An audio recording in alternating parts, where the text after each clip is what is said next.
Your Most Avid Reader by Bibi Berki.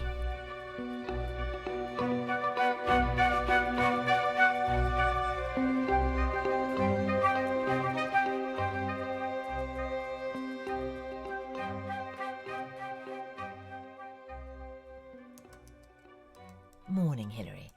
Got your chapter? It needs more detail. So far, it's all been action and no setting.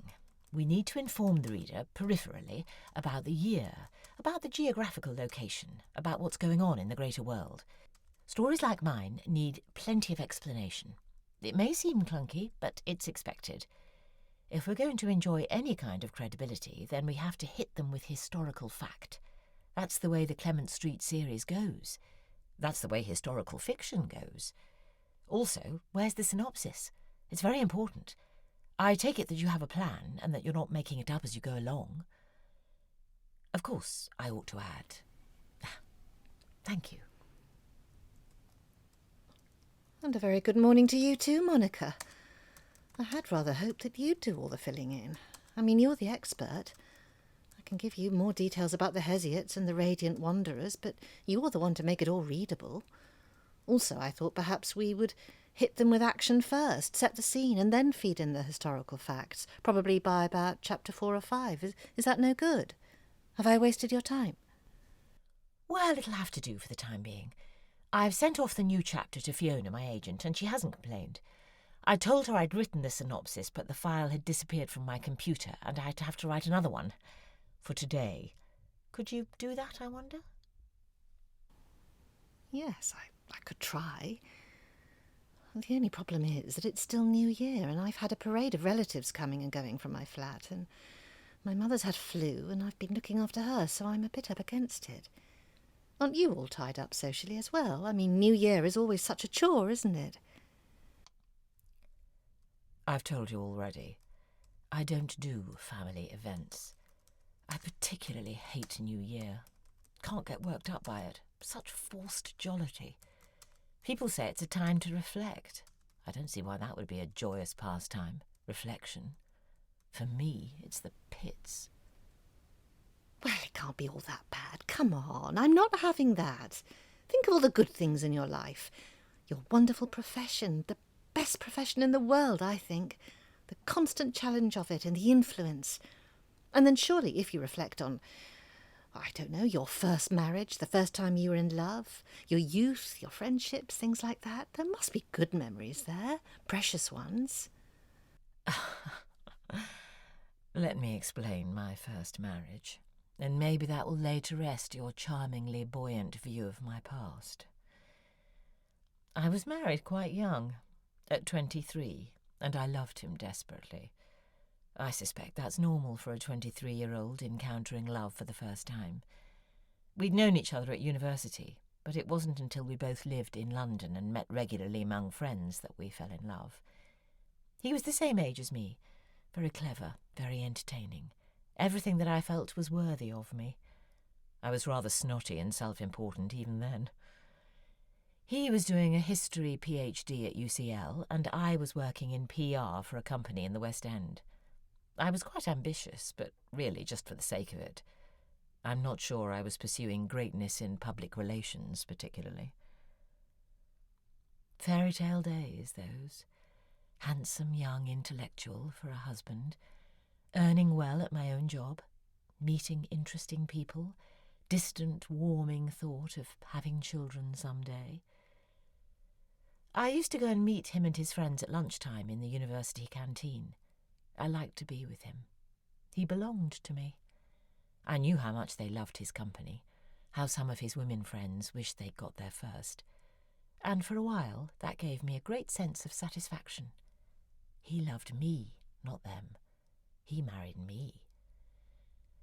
But one succumbs to jealousy rather easily at that age, don't you think?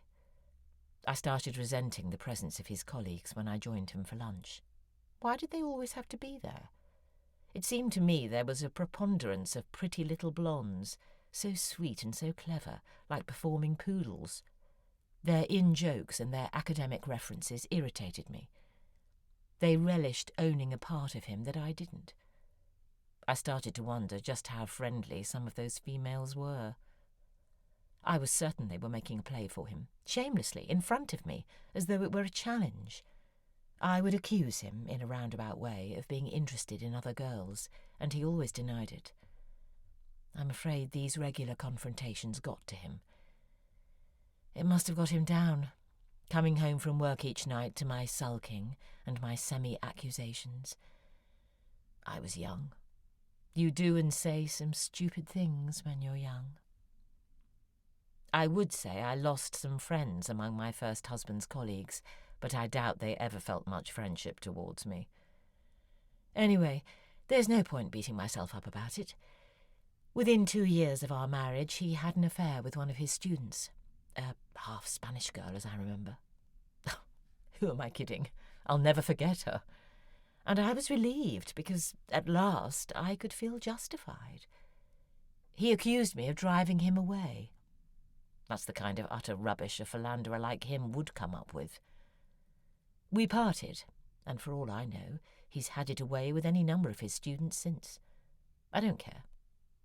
I moved to America, where I met a nice young publisher called Ryan, and we lived together until my divorce came through, and then got married at once. So, Happy New Year, me. You did ask. Whoa. Wow. I'm sorry I pried. What can I say? You'll have plenty for your autobiography, I suppose. You know, and there's no way I could know this, is there? But maybe he wasn't worthy of you. We give our love very freely when we're young and let loose on the world. Without making a bad call now and again, we wouldn't know what quality really was. Myself, I always railed against this learning process, but I'm all right with it now that all is well. I'm sorry New Year is so uncomfortable for you. Of course I'll do you a synopsis, but may I send you the next chapter first? It's in my head, you see. I have to get it out. Feel free, my dear. Who am I to argue with the creative process?